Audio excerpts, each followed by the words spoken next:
Les lutins, un conte de Grimm illustré par Yves Tarlet. Il était une fois un cordonnier très malheureux.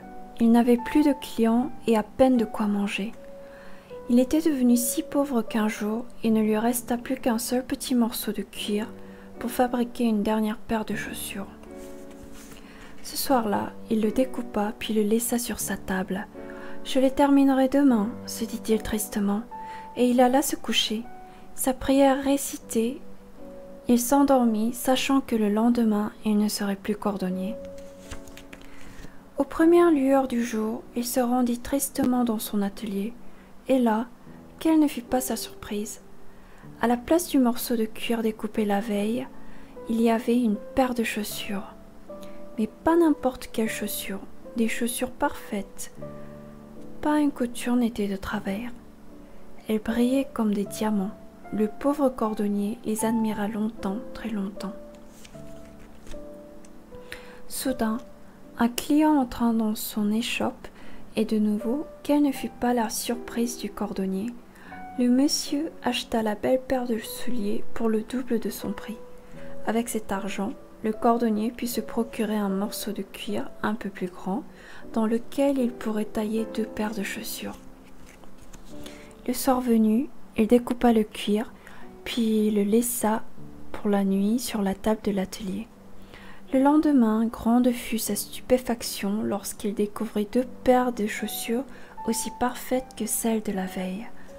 Elles furent bientôt achetées au prix fort par 2 clients. Avec cet argent, le cordonnier put acquérir du cuir pour tailler 4 paires de chaussures. Comme d'habitude, il le découpa à la veillée, puis alla se coucher. Le lendemain, ô merveille, 4 paires de chaussures parfaites en tout point étaient prêtes. Elles trouvèrent acquéreur, et les choses continuèrent de même pendant des jours et des jours.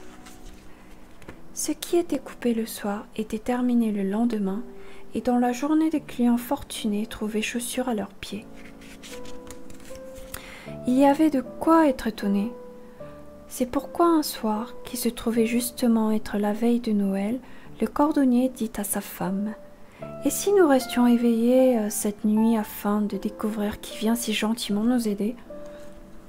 Aussitôt, la femme du cordonnier alluma une bougie dans l'atelier, puis se cacha avec son mari derrière des vêtements suspendus. Qui virent-ils arriver dans l'échoppe aux alentours de minuit? 2 petits lutins qui, malgré le froid, allaient tout nus. Sans perdre de temps, ils s'assirent à la table du cordonnier, prirent les morceaux de cuir découpés et de leurs petits doigts agiles piquèrent, cousirent et clouèrent le cuir à la perfection. Si grande était la surprise du cordonnier et de sa femme qu'ils ne songèrent même pas à quitter leur cachette. Muets d'admiration, ils regardèrent les lutins achever la dernière paire de chaussures, puis les aligner toutes soigneusement sur la table. Avant le lever du jour, les lutins avaient disparu. Le lendemain, la femme du cordonnier dit à son mari « Ces petits hommes ont fait notre fortune. Prouvons-leur notre reconnaissance. Cela me fait pitié de les voir courir dans tous les sens sans rien sur le dos. Ils doivent mourir de froid.